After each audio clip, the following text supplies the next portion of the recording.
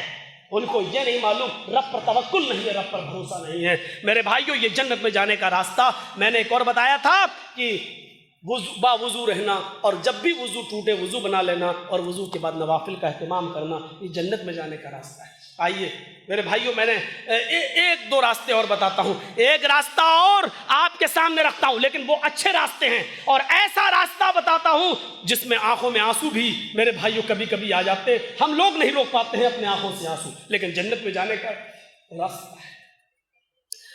اور ایک صحابی آئے، صحابی سنتے ہی لگتا ہے کہ کیا، اور امام شافعی نے اپنی کتاب العلوم کے اندر لکھا ہے، جب میں کسی اہل حدیث کو دیکھتا ہوں تو ایسا لگتا ہے جیسے میں کسی صحابی کو دیکھ رہا ہوں۔ کتاب العلوم کے اندر امام شافعی نے لکھا ہے، یہ چلا رہے ہیں بیچارے اہل حدیث تو انگریزوں کی ایجنٹ ہیں، یہ انگریزوں کے دور کی پیداوار ہیں۔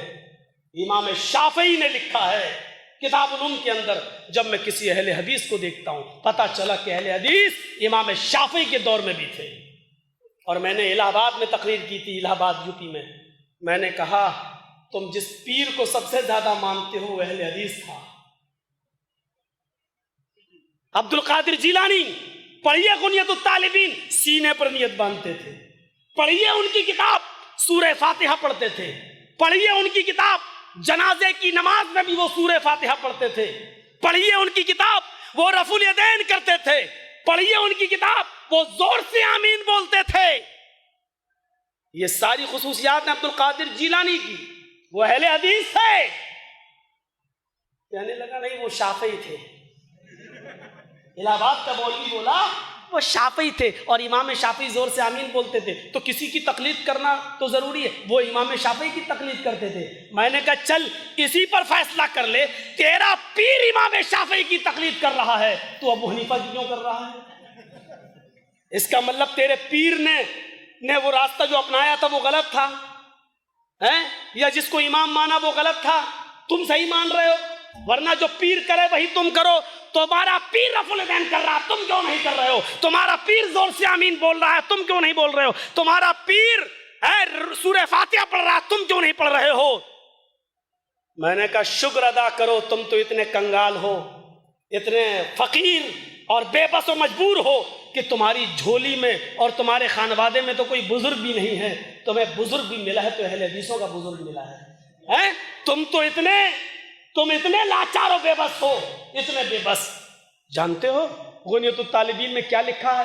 ان سے پوچھا گیا، عبد القادر جیلانی سے ان سے پوچھا گیا کہ جنت میں جانے والا فرقہ کون سا ہے، تو انہوں نے فرقہ نہیں بتایا، انہوں نے کہا 72 فرقے تھے بنی اسرائیل میں، اللہ کے نبی نے کہا 73 ہوں گے، انہوں نے کہا 72 جہنمی، ایک جنتی۔ پوچھا گیا عبد القادر جیلانی سے جنتی کون؟ انہوں نے کہا ہم اصحاب الحدیث، جنت میں جانے والے اہل حدیث ہوں گے۔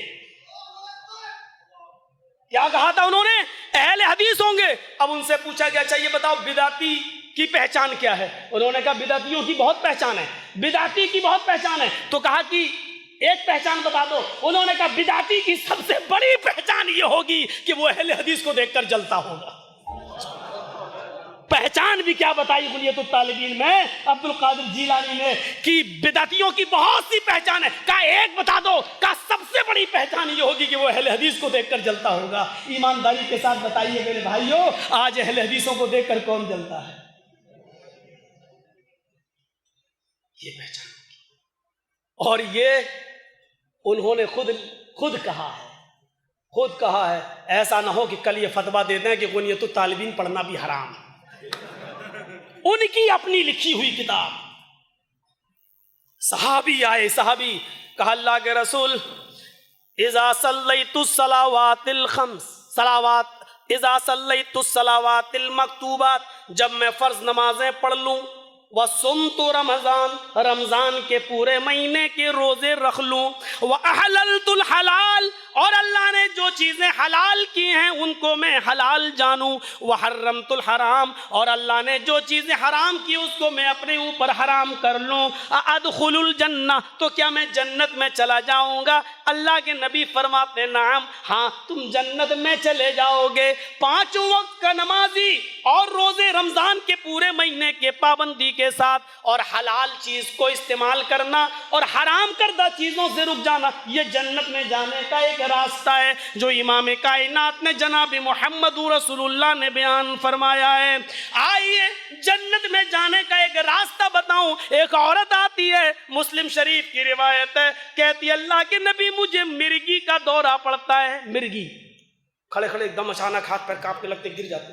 کہا اللہ کے نبی مجھے مرگی کا دورہ پڑتا ہے اور خطرناک دورہ پڑتا ہے، جب میں زمین پر گر جاتی ہوں تو میں برہنہ ہو جاتی ہوں، میرا سطر کھل جاتا ہے، میرے لیے اللہ سے دعا کیجئے کہ اللہ میری بیماری ٹھیک کر دے۔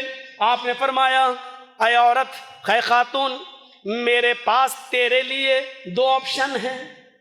پہلا آپشن تو یہ ہے کہ میں تیرے لیے دعا کروں اور تو ٹھیک ہو جائے، دعا کروں گا تو ٹھیک ہو جائے گی، لیکن گارنٹی نہیں ہے کچھ کہ تو جنت میں جائے گی یا نہیں۔ اور دوسرا آپشن یہ کہ تو اسی بیماری میں پڑی رہے اور صبر کر، اسی بیماری میں پڑی رہے اور صبر کر، تیرے لیے جنت ہے۔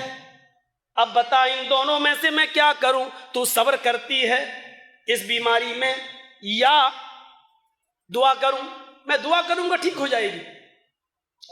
صحابیہ تھی، صحابیہ، اس نے کیا کہا؟ ہم اور آپ کہہ سکتے ہیں مولوی صاحب جمعے کے بعد دعا کرا دیجئے، میرے باپ کی طبیعت خراب ہے۔ میں ناجائز نہیں کر رہا ہوں، میں کل کہہ دو مولوی صاحب ناجائز کہہ گئے، کرا سکتے ہو، لیکن ہم اور آپ دعا کرا سکتے ہیں۔ جب نبی نے اس کے سامنے یہ آپشن رکھے، کہنے لگی نہیں مجھے ٹھیک نہیں ہونا ہے، اے اللہ کے رسول اگر آپ ٹھیک ہو رہے تو جنت کی گارنٹی نہیں، اور اس بیماری میں صبر کر رہی ہوں تو میرے لیے جنت ہے، اے اللہ کے نبی مجھے جنت چاہیے، جنت چاہیے، میں اس بیماری میں پڑی رہنا چاہتی ہوں اور صبر کروں گی، لیکن اتنی دعا تو کر دیجئے اللہ سے، جب میں زمین پر گروں تو میں ننگی نہ ہوا کروں، برہنہ نہ ہوا کروں، میرا ستر چھپا رہے، میری شرمگاہ نہ کھلے۔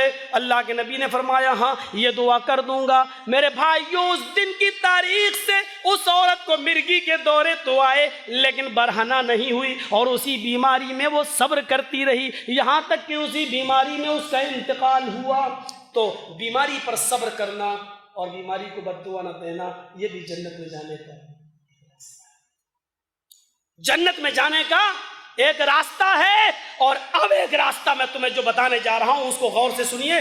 فرمایا اللہ کے نبی نے مَن یَسْمَن لِی بَیْنَ لِحْیَیْہِ، جو اپنے دونوں داڑھ کے درمیان یعنی زبان کی ضمانت مجھے دے، وَبَیْنَ رِجْلَیْہِ، اور اپنے دونوں پیروں کے بیچ کی یعنی شرمگاہ کی ضمانت مجھے دے، یعنی زبان کو غلط چیزوں میں اور غلط بولنے میں استعمال نہیں کرے گا، اور شرمگاہ کو غلط جگہ استعمال نہیں کرے گا۔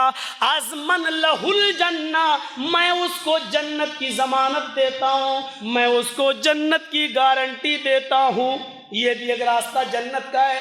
آدمی اپنی زبان سے اچھے جملے بولے، کسی کی غیبت چغلی نہ کرے، اور اپنی شرمگاہ کو غلط جگہ پر استعمال نہ کرے۔ اللہ کے نبی کہتے ہیں وہ مجھے ان دو چیزوں کی ضمانت دے دے، میں اس کو جنت کی ضمانت دے رہا ہوں، جنت کی گارنٹی۔ ایک اور راستہ فرمایا، صحابہ بیٹھے ہیں ارد گرد، نبی اکرم الگ، ایک سب مجمع میں، اچھا بتاؤ ایسے، اچھا بتاؤ۔ ابو ہریرہ اس حدیث کے راوی ہیں، من اصبح منکم الیوم مریض، من اصبح منکم الیوم صائما، آج کس نے روزہ رکھا نفلی؟ آج کون روزے سے ہے؟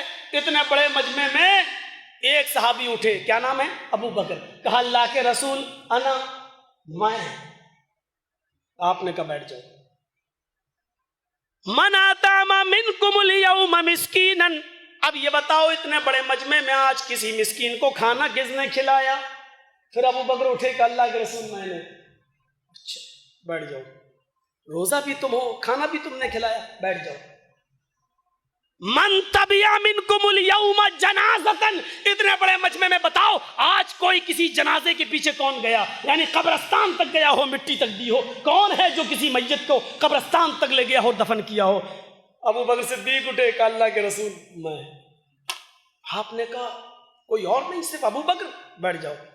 آپ نے آخری سوال کیا، من عاد منکم الیوم مریضا، یہ بتاؤ کسی مریض کی عیادت آج کس نے کی؟ پھر حضرت ابو بکر صدیق اٹھے، فقال ابو بکر انا یا رسول اللہ، اے اللہ کے رسول میں نے۔ آپ نے کہا بیٹھ جاؤ۔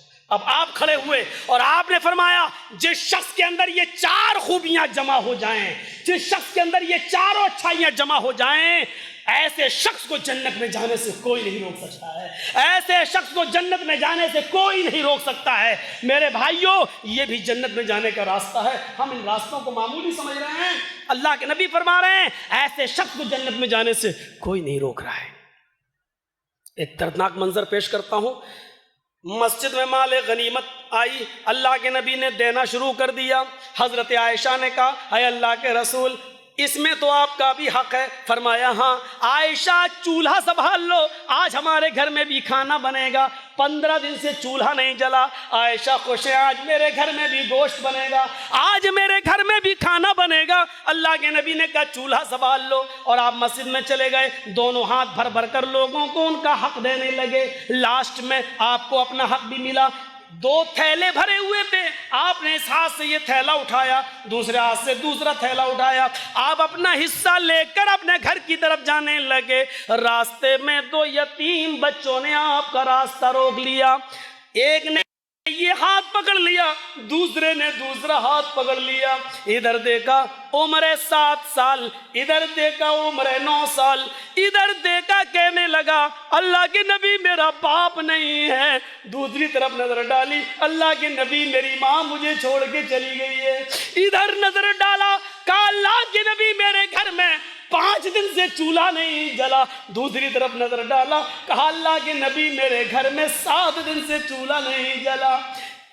نبی اکرم کی ہاتھوں کی گرفت ڈھیلی پڑ گئی، آپ نے یہ تھیلا اس بچے کو دے دیا، دوسرا تھیلا دوسرے بچے کو دیا، دونوں بچے یتیم اپنے اپنے تھیلے لے کے جانے لگے، اور اللہ کے نبی ان کو دیر تک دیکھتے رہے، آنکھوں میں آنسو ہیں، دیکھتے رہے جب تک یہ دونوں یتیم بچے نبی اکرم کی نگاہوں سے اوجھل نہیں ہو گئے، تب تک آپ ان کو ٹکٹکی لگائے دیکھتے رہے۔ اس کے بعد جب وہ نظروں سے چھپ گئے، آپ نے دروازے کو دستک دی، حضرت عائشہ نے خوشی خوشی دروازہ کھولا، آپ نے السلام علیکم کہا اور اندر داخل ہو گئے۔ حضرت عائشہ نے جواب دیا وعلیکم السلام، لیکن دیکھا دونوں ہاتھ خالی ہیں۔ سوال کیا اللہ کے نبی آپ تو چولہا سنبھالنے کے لیے کہہ کر چلے گئے، میں نے چولہا سنبھال لیا، آپ تو خالی ہاتھ گئے تھے اور خالی ہاتھ واپس آ گئے، آپ کا حصہ کیا ہوا؟ آپ کا حصہ کیا ہوا؟ فرمایا عائشہ 2 یتیم بچے مجھے راستے میں مل گئے، ایک کی عمر 7 سال، ایک کی عمر 9 سال، ایک کا باپ نہیں تھا، ایک کی ماں نہیں تھی، ایک کے گھر میں 5 دن سے فاقہ تھا، دوسرے کے گھر میں 7 دن سے فاقہ تھا۔ عائشہ میں نے اپنے دونوں تھیلے دونوں بچوں کو دے دیے۔ اللہ کے نبی میرے سرتاج میں نے کہاں یہ غلط کیا، اچھا کیا، لیکن چولہا سنبھالنے کا آرڈر مجھے دے گئے تو کم سے کم دونوں تھیلوں میں سے 2 مٹھی نکال لیتے، آج میرے گھر میں بھی کچھ پک جاتا، 2-4 روٹیاں میں بھی بنا لیتی، آج کم سے کم پیٹ بھر جاتا۔ آپ اتنا تو نکال سکتے تھے، 2-2 3-3 مٹھی آٹا نکالنے میں کیا تھا، آپ بقیہ دے دیتے، لیکن آج کا تو نکال لیتے۔ اب منظر دیکھیے، فرمایا عائشہ میں نے سوچا کہ نکال لوں، لیکن پھر میں نے سوچا نہیں میں سارا کا سارا دے دوں۔ عائشہ یتیمی میں نے دیکھی ہے تم نے نہیں، عائشہ یتیمی کا درد میں نے سہا ہے تم نے نہیں، تمہارے تو باپ ابو بکر آج بھی زندہ ہیں، تمہاری تو ماں آج بھی زندہ ہیں، مجھ سے پوچھو یتیمی کیا ہوتی ہے۔ عائشہ جب میں اپنی ماں کے پیٹ میں تھا، 7 مہینے کا حمل تھا میری ماں کا، آمینہ کے پیٹ میں جب میں 7 مہینے کا ہوا، ابھی 2 مہینے باقی تھے میرے دنیا میں آنے کے لیے کہ میرا باپ مجھے الوداع کہہ کے چلا گیا۔ اس دنیا میں میں نے آنکھیں کھولی تو باپ کا چہرہ نہیں دیکھا۔ عائشہ میں 6 سال کا ہوا، میری ماں مجھے میرے نانا نانی کے گھر لے گئی، میرے ماموں کے گھر لے گئی۔ 1 مہینہ مدینے میں رہنے کے بعد جب لوٹ کے آ رہے تھے اور میری ماں انگلی پکڑ کے مجھے لے کے چل رہی تھی، راستے میں مقام ابوا پڑا، مجھ سے کہنے لگی چلو میں تمہارے باپ کی قبر دکھاؤں۔ 6 سال کی عمر میں نے پہلی مرتبہ اپنے باپ کی قبر کو دیکھا۔ عائشہ جس قبر کو میں دیکھ کر رو رہا تھا اپنے باپ کی، اسی قبر کے پاس میری ماں گر گئی، اپنے شوہر کی جدائی میں اس کو اٹیک پڑ گیا اور وہ اسی جگہ اس نے بھی دم توڑ دیا۔ عائشہ اپنے باپ کی قبر کو دیکھتے دیکھتے ماں کو بھی اسی جگہ پر میں نے کھو دیا۔ 6 سال کی عمر میں میری ماں مجھے چھوڑ کے چلی گئی، مجھے میرے دادا نے پالا۔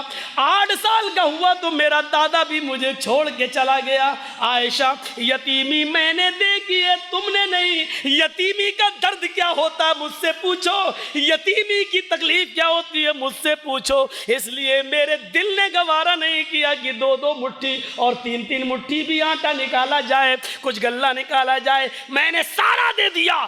اسی کے بیچ حضرت بلال کی آذان کی آواز آنے لگی، آپ پھر مسجد کے اندر جاتے ہیں، آپ نے وضو بنایا، ظہر کی نماز آپ نے پڑھائی اور اسی وقت مسجد کے مصلی پر کھڑے ہو کر آپ نے لوگوں کو بتایا لوگوں آج 2 یتیم بچوں نے میرے دل کو جھنجھوڑ دیا ہے، اور اسی دن آپ نے یہ قانون نافذ کر دیا اور یہ فرمان جاری کر دیا، انا وکافل الیتیم فی الجنت کہاتین، انا وکافل الیتیم فی الجنت